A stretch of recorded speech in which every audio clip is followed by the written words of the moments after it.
So welcome to the second episode of the ITS channel podcast.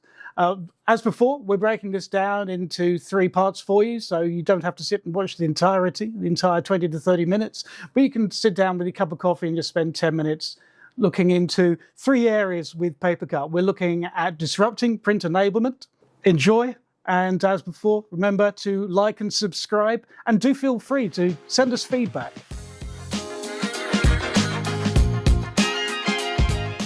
Hello and welcome to another ITS channel podcast. I'm delighted to have Alex Rollo from PaperCut with us here today. I'm Tony Pullin. And I'm John Caspell. Alex, great to have you here. Thanks a lot for having me, guys. So your LinkedIn profile on LinkedIn says you're a technical success manager. Sounds lovely. Be great if you explain a little bit about what it is you do, your background, and what you're bringing to our friends at PaperCut. Sure. Yeah. So I've been in the industry for, crikey, it sounds scary when you say it out loud, but it's nearly, I think it's 26 years, something like that. Working around, started originally with a competitor to PaperCut, and then kind of moved around from a couple of resellers, being a specialist for that software, and then over to Xerox. So OEM level, and then back to another reseller as like a pre-sales consultant. So mostly around the solution side of it. And then obviously had this opportunity come up at PaperCut, which I think has been about 8 or 9 months now, which has been great. So my role here, the technical success manager, is really to empower specific resellers that I'm targeted with, and I'm working with to help them to sell and be as effective with knowing the PaperCut products and being able to sell them as effectively as possible. Okay, so our partners can see you as an extra arm in terms of technical consultancy they can come to for advice and help if need be? Yeah, absolutely. So the ones that I do work with, it's not to take away from the great work that ITS do with their resellers, but it's almost just to provide an additional piece of artillery for them. It's almost like a dotted line direct into PaperCut.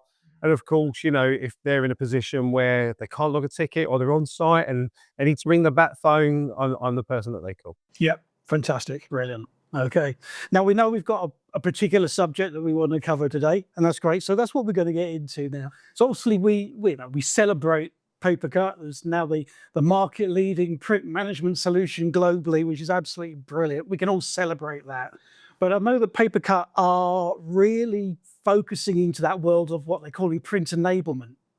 So I wonder if you could maybe just flesh that out a little bit about us, tell us what's happening and what's the big news. Yeah, absolutely. So, you know, if we look at PaperCut as a product and print management as products through the years, they've really just been looking at, you know, secure print and, you know, tap to release type print solutions. But what's happening now is really there's a massive turn when we look at not only just managing print like that, but also around the infrastructure of PCs and the server infrastructure, because everyone's moving to 365, moving to the cloud.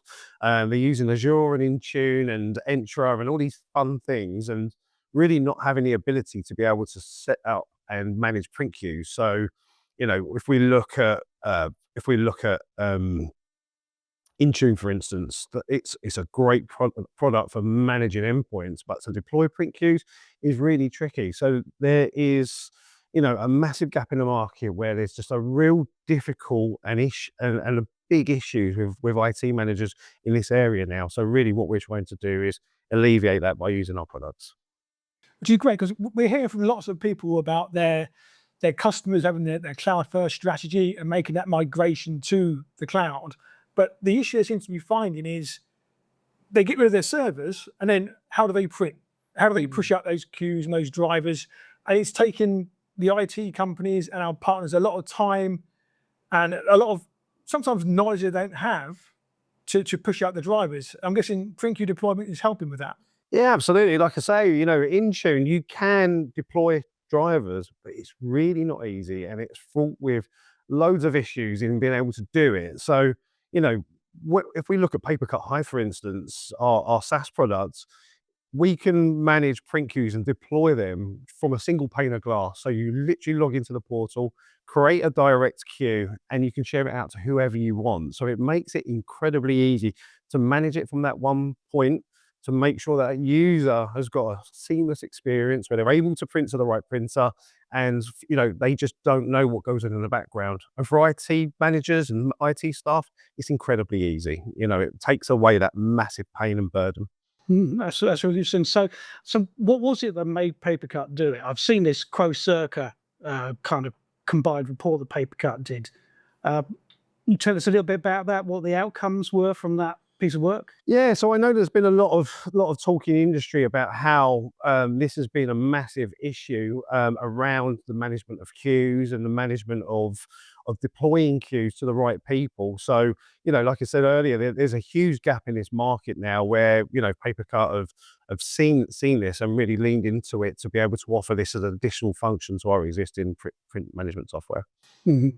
So sorry. Well, I was just going to say, so our customers our partners have got lots of customers out there with MFDs, which this works very nicely with Print.Copy deployment, but it's also their printers as well, so they can help manage the queues and drivers on the printers. Yeah, absolutely. So this is the great part of it. It's an additional selling point. So, if I put my reseller hat on, for instance, when I think about some of our customers that we had, that we would have a conversation with a potential opportunity or a potential customer, and we would say, well, would you like secure print? Have you got GDPR issues? And say, no, we're fine. We just want to be able to print. And at that point, generally, what would happen is that you would just sell hardware. You've lost the opportunity to sell PaperCut as a product, and it's just not part of the opportunity anymore. So, now we can go in and say, actually, how are you managing the queues? How are you managing your, drivers? How is this all coming together? So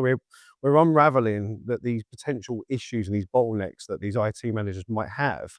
But alongside that as well, we estimate that 1 in every MFD that's sold, there's usually 4 unmanaged desktop devices. So all of a sudden, if it's 4 to 5 MFDs, you can guarantee there's going to be some desktop devices that need some form of management around that. Sure, they won't need secure print, but just getting those queues out and managed from a cloud solution really makes sense.